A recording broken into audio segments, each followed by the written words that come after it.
Bonjour les amis et bienvenue dans ce nouveau tutoriel d'Adobe Premiere Pro. Aujourd'hui, je vais vous montrer comment définir la durée de vos différentes images dans la timeline. Alors, imaginez que vous êtes en train de préparer la vidéo d'un anniversaire, d'un mariage ou de n'importe quel autre événement et vous souhaitez avoir la même durée personnalisée pour vos différentes photos dans la timeline.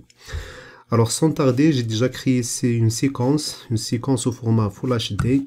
Alors, on va voir réglage de la séquence. Je clique dans la timeline, séquence, réglage de la séquence. J'ai une image au format Full HD 1920 sur 1080 de 25 images par seconde. Ok, alors je vais sélectionner toutes les images et je vais les glisser dans la timeline. Voilà, j'appuie sur le plus du clavier pour zoomer dans la timeline. Alors là, remarquez qu'à la fin de la première image, on est à 5 exactement. Alors si j'appuie sur la flèche bas de mon clavier, alors je passe. Alors là, vous remarquez, j'ai 10 secondes. Ensuite, pour la troisième, j'ai 15 et ainsi de suite. Donc, ce qui fait que la durée par défaut de mes images, c'est 5 secondes. On peut le remarquer déjà dans le panneau projet, c'est quelque part ici. Alors, durée de la vidéo, il est défini à 5 secondes. J'appuie sur le moins pour dézoomer dans la timeline. Alors, pour modifier la durée par défaut de chaque photo, il y a plusieurs méthodes. Donc, je peux tout sélectionner. Ensuite, appuyer sur bouton droit. Ensuite, aller dans vitesse et durée. Et définir, par exemple, la durée à 2 secondes. Je valide par OK. Alors là, on est face à un problème, c'est qu'il y a des trous. Donc, inutile de les supprimer un par un. Je fais commande Z pour annuler. Encore une autre fois, bouton droit, vitesse et durée. Je définis la durée à 2 secondes. Pareil. Je peux même faire 2 secondes et quelques frames. 2 secondes et 15 frames par exemple. Pourquoi pas. Et ici, je coche cette case propagation, décalage des éléments de fin. Et je valide par OK. Maintenant, c'est bon. Si je zoome maintenant dans la timeline, alors là, je reviens à la première image. J'appuie sur la touche bas, flèche bas de mon clavier. Alors là, on est à 2, 15.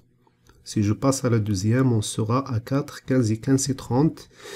Donc, c'est 5 secondes et 5 frames. Pourquoi? Parce qu'on a défini dans la timeline, dans la séquence, 25 frames par seconde.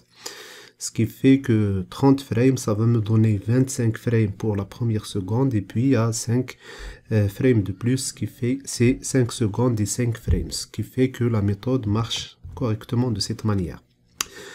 Il y a une autre méthode. Alors, je vais supprimer tout ça. Si je reviens ici dans le panneau projet, alors la durée, c'est toujours elle est définie ici à 5 secondes. Je peux tout sélectionner ici et faire un bouton droit, vitesse et durée de la même manière, c'est-à-dire je définis la durée avant de les glisser dans la timeline. Et je définis ici au lieu de 5 à 2. Je fais OK. Maintenant, remarquons que tous les clips ou bien toutes les photos, la durée est définie à 2 secondes. Je glisse maintenant. Plus pour zoomer dans la timeline, flèche bas de mon clavier. Alors je suis ici à 2. Flèche bas encore, 4, 6 et 8 et ainsi de suite. Alors, je fais commande Z pour revenir en arrière. Même la durée ici, je reviens à 5 secondes. Je peux maintenant définir la durée souhaitée dans les préférences de logiciel. C'est dans Premiere Pro, ensuite dans Préférences et aller dans Montage. Alors une fois séquence est sélectionnée ici, remarquez que j'ai ici la durée par défaut de l'image fixe. Alors je peux définir ici la durée à par exemple 2 secondes, ok, ou bien en frame, en image. Donc vous avez le choix entre définir le nombre d'images. Et remarquez que 5 secondes, ça me donne en image 125. Ou bien définir donc le nombre de secondes à 2. Ok, 2 secondes. Je valide par OK. Maintenant, si je glisse, remarquez que ces fichiers n'ont pas pris ce paramètre. Alors, il faut dans ce cas soit réimporter les images ou bien redémarrer le logiciel. Je préfère de réimporter les images, donc je supprime toutes ces images dans le panneau projet. Alors, je les sélectionne tout d'abord. Supprimer du clavier, oui. Je les importe à nouveau.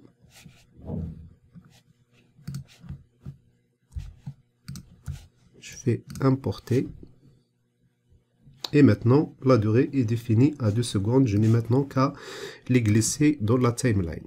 Voilà donc, on vient de voir comment définir la durée avec plusieurs méthodes de chaque image dans la timeline. Voyons maintenant comment régler les dimensions des différentes images par rapport aux dimensions de notre séquence, qui est le Full HD, c'est-à-dire 1920 sur 1080.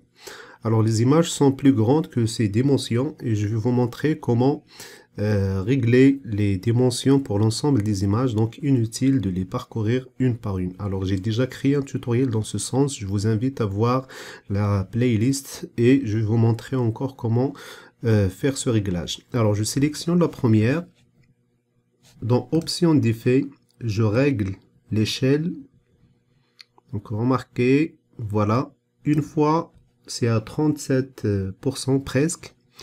Une fois que c'est bon, je fais dans trajectoire, bouton droit, copier. Je sélectionne les autres images, le reste des images, le moins du clavier pour dézoomer dans la timeline. Je sélectionne l'ensemble des autres images et je fais CTRL V pour coller. Alors remarquez maintenant que mes images sont tous redimensionnées. Donc si je sélectionne celle-là par exemple, remarquez qu'elle a pris dans l'échelle 37. Voilà donc, c'est bon, c'est tout pour ce tutoriel. J'espère qu'il vous plaira et je vous donne rendez-vous dans un prochain tutoriel.